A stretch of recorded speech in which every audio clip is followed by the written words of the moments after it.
how much do we really know about Christopher Columbus? And how do we separate the facts from the myths that surround him? Well, stay tuned for some answers. Hi, I'm Dan Skinner, and this is Some Books Considered. Matthew Restall is a professor of history and anthropology and director of Latin American Studies at Penn State University. His previous books include 7 Myths of the Spanish Conquest and When Montezuma Met Cortés, the true story of the meeting that changed history, among others. He joins us to discuss the 9 lives of Christopher Columbus. Matthew, welcome to Some Books Considered. Thank you for having me on the program. It's a pleasure to be here. Well, you've written numerous books about history. Why did you want to write about Christopher Columbus?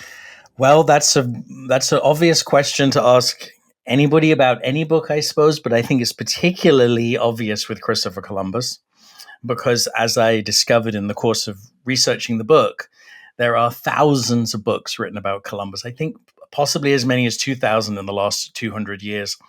He's one of the most written about historical figures in American history. And yes, he's part of American history, right? So why on earth would I want to do that? And in fact, if you had asked me over most of the 30 years or so that I've been working as a professional historian, I would have said, the world does not need another book on Christopher Columbus. And I'm certainly not going to spend my time writing one. There's many other topics to write on. So your question it kind of resonates with me perhaps more even than you realize. And what changed my mind was a kind of a eureka moment that I do describe at the beginning of the book, which is I was in the Spanish province of Galicia, visiting friends, taking little time off from doing research in Spain. So this visit was not a research visit. And I'm talking to my friends and they introduce me to their neighbors and we get discussing what I do for a living and the kinds of things I've written about. You know, as you mentioned, I've written books about various aspects of Spanish Empire history, Mayas, Aztecs, and so on. So they go, oh, well, you'd be very interested being here then. I mean, maybe that's why you're here, in fact, because, you know, as you may know, Columbus, who discovered America, was from here. And I thought they were teasing me, right? I thought they must be kidding. No, they're very serious. No, he's from here. They even had details. They even had his original name, his Gallego name, and they said the castle where he lived is not far from here. So, you know, the next day off I went. They took me to the castle. Medieval castle, beautifully restored, with historical displays inside the rooms, including one explaining that the local Gallego nobleman who lived in this castle in 1492 changed his name to Christopher Columbus, to Cristobal Colon, and sailed the Atlantic Ocean and discovered America. So, I mean, I don't know about you. I don't know about people listening to this, but that was a little kind of mind-blowing for me, particularly as someone who had spent decades talking about Columbus in the classroom, writing a little bit about him there, here and there, kind of fancied myself, I don't know, kind of a minor authority perhaps on Columbus, certainly on his kind of worlds. I thought this is something that needs to be explained. And I don't mean I thought, I have to write a book just about the Gallego Columbus. Although that had occurred to me, but I thought, no, this needs to be presented to all of the people that I have talked to Columbus about over the years, to this kind of larger audience. And it needs to be connected to all these other Columbus conundra, like, for example, why are people fighting over Columbus statues? Why are they still fighting over Columbus statues in 2025? You know, like hundreds of years go by, decades. Every October, it was a Columbus painting in Madrid was just splattered with red paint. There was a statue somewhere in the Midwest was just torn down. I mean, this is going on all the time, right? Why? So I thought there has to be a way to connect all of this stuff. Maybe it's already been done before. And then the title of the book just came right into my head, right? Standing outside that castle. The Nine Lives of Christopher Columbus. And I thought the title was so good, The Nine Lives, it sounds terrible as an author boasting about how good the title of his book is, but I was so taken with this title, I thought there's no way that just popped into my head. It must be a poem or a song, or someone must have come up with that title before, right? Right. And I did spend some months kind of trying to track down the title, and when I couldn't, I decided, I guess that's my book. I have to write it, and The Nine Lives will provide me with a framework in which I can try to answer all of these different Columbus questions, all within sort of between two covers. So it's an answer to all the questions you have about Columbus, I hope, and much more interesting, an answer to all the questions you never knew you had about Columbus. Well, I want to come back to that question about his birth, because that's not the only place that claims that Columbus was born there. So and that gets to a lot of what you talk about in the book. There's the mythology, and then there's what we think we know as fact about Christopher Columbus. So you piqued my curiosity, and maybe it's a spoiler, but where was he born?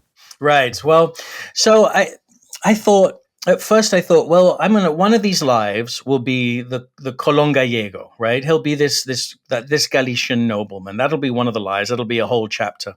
But when I started to do the research, I discovered something I kind of was vaguely aware of, but I didn't realize how widespread this phenomenon was, that there were dozens of places claiming him. I mean, I think I'm up to something like, it's in the book, but then I keep finding more. So I think even though the book just came out last week, I guess it might already be out of date by one or two of these places. I think 11 cities in Italy and 17 different countries around Europe claiming Columbus. So in fact, 2 of the 9 lives go down those rabbit holes trying to explain that. And I grouped all the Iberian ones together and all the non-Iberian ones together, all the while trying to keep an open mind. As you said, Dan, where was he really from? I'm like, that was the mindset I tried to approach this all with. Like maybe so many people are claiming him because this really is a mystery, that we really don't know where he was from. And I hate to, as you said, to give a spoiler, but a kind of a disappointing spoiler as well. He was from Genoa. I mean, the original. I hate to call it a theory because it wasn't a theory, but the original idea was right all along, and in fact, he was always from Genoa, and no one questioned that in the beginning because it was so blatantly obvious, and the evidence is absolutely overwhelming. But of course, as soon as you simply establish the premise, you just say, well, it's not clear, it's a mystery. You just take my word for it, it's a mystery. And we just throw out a few factoids, like, for example, well, there's no birth certificate was ever found. Well, his professional historians of the early modern period, I realize this in no way encompasses like everybody who reads books, right? But those folks know that the birth certificates that we take for granted weren't invented, if you like. They weren't required by the church until more than 100 years after Columbus was born. So nobody had birth certificates in Genoa in the 1450s when he was born. So, there's little facts that get thrown out there that can easily be kind of punctured in order to kind of take you back to the simple fact that he was from Genoa. But I would say, okay, that might seem like a little disappointing. Oh, you're not going to tease our minds, blow our minds with some whole theory about he really was a Greek pirate. That's one theory. He really was from Switzerland. He was from pick your Mediterranean island, right? Mallorca, Corsica. There are claims for all of these places. But I think actually it's in a way more interesting to realize how many claims there are and then to begin to explain them, right? And so that takes us away from Columbus into European history. I discovered when I was investigating the Galicia claim that around the same time, their claims began to surface in Portugal. And in fact, not coincidentally, somebody gave a lecture in Lisbon from Galicia saying, I've got this idea and here's my evidence. And a lot of the evidence was, for example, to do with place names, saying, look how all the places in the Caribbean that Columbus gave names to are also place names in Galicia. And somebody in the Portuguese audience in Lisbon thought, well, those place names are in southern Portugal as well. Of course, anybody listening to this will go, well, sounds to me like these might be kind of common place names, and they are common place names all over anywhere where there's people naming things in Spanish, coastlines, rivers, capes, a lot of places named after saints and so on. So it's not really evidence, but the Portuguese took that same sort of set of evidence and then applied it to Portugal. And this was, now we're talking about back in the 1890s. So now there's a rivalry that forms in the 1890s between these two places, which have a long, complicated history of being very entwined and also being rivals. Portugal and Galicia sort of historically like siblings, right? Like siblings that get on really well and share the same DNA, but also sort of, fight and jostle and argue about things. So there's a lot of rivalry there, and that has gone on for the last 130 years. It's still going. So what I love about the Columbus story, particularly about the way I've approached it here, is it's about so many things. There's so much in here.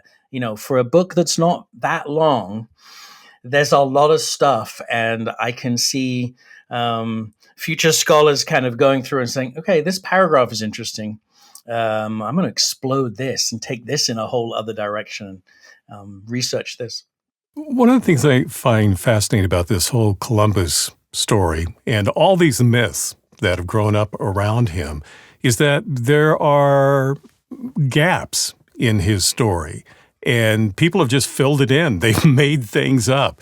And if you repeat it often enough, someone thinks it's fact. And, there we go, all these Columbus stories. Oh, yeah. I mean, I'm sure that's something you come across over and over, right? If you repeat something enough times.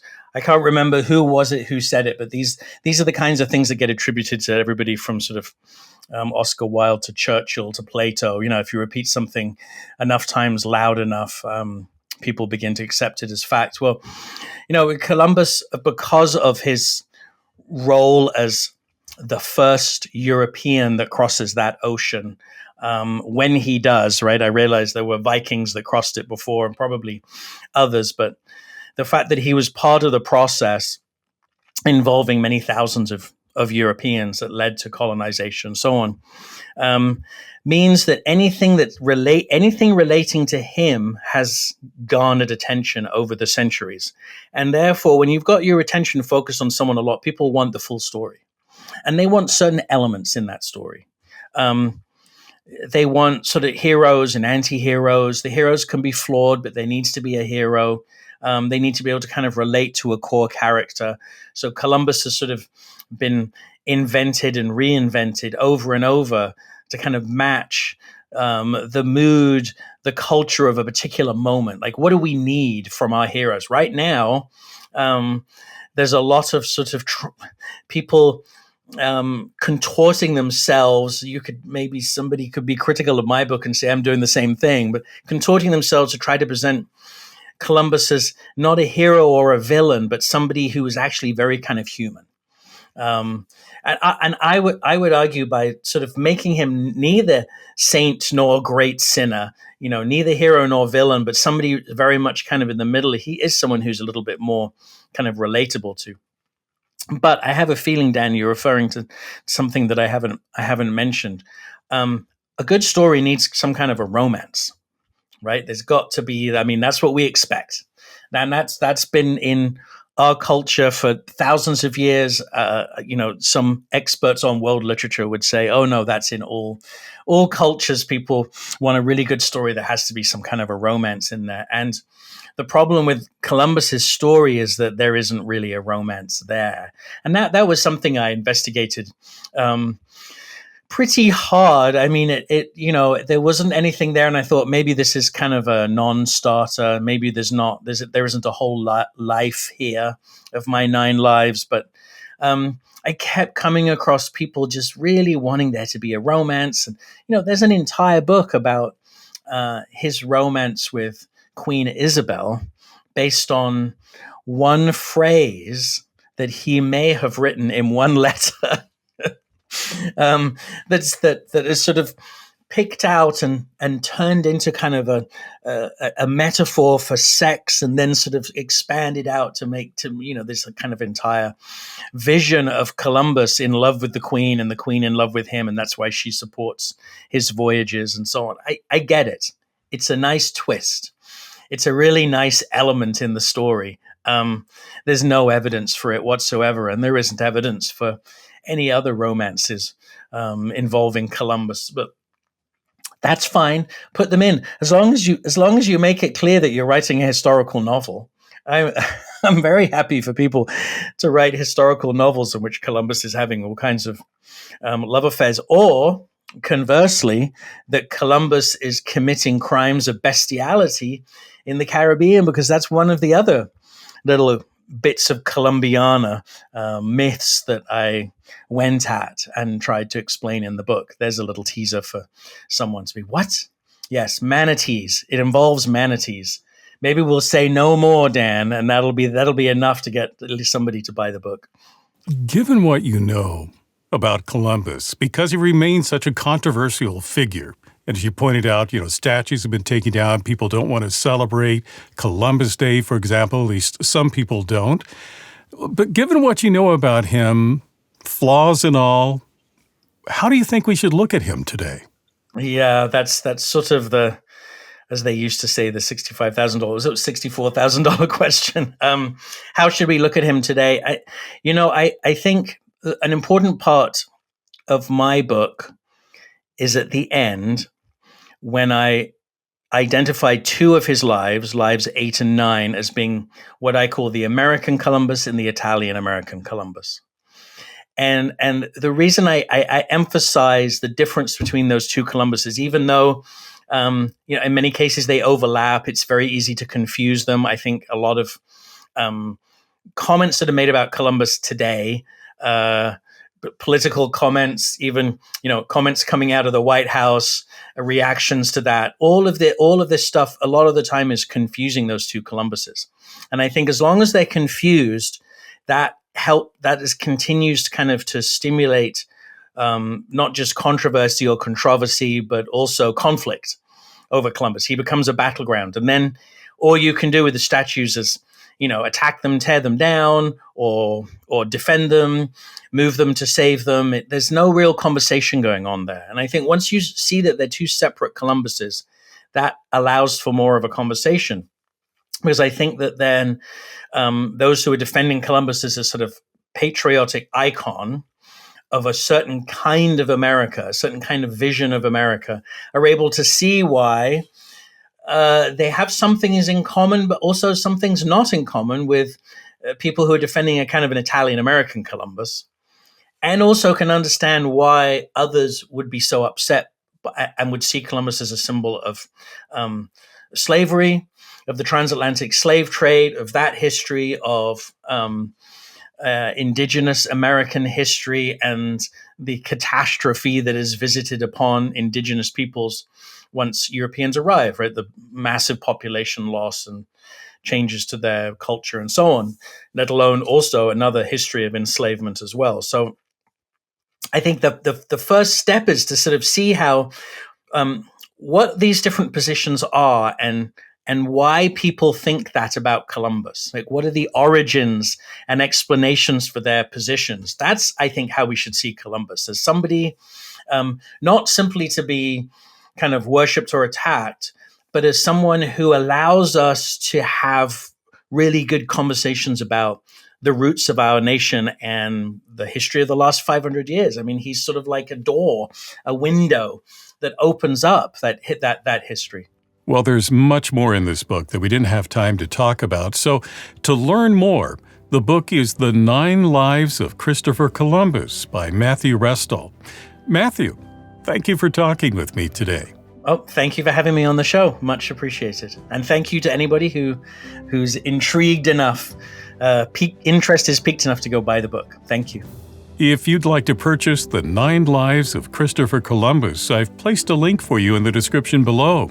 If you enjoyed this conversation, please subscribe, like, and click on the bell so you know when I post new interviews. Meanwhile, there are 2 more books you might find interesting. I'm Dan Skinner. Thank you for watching this edition of Some Books Considered.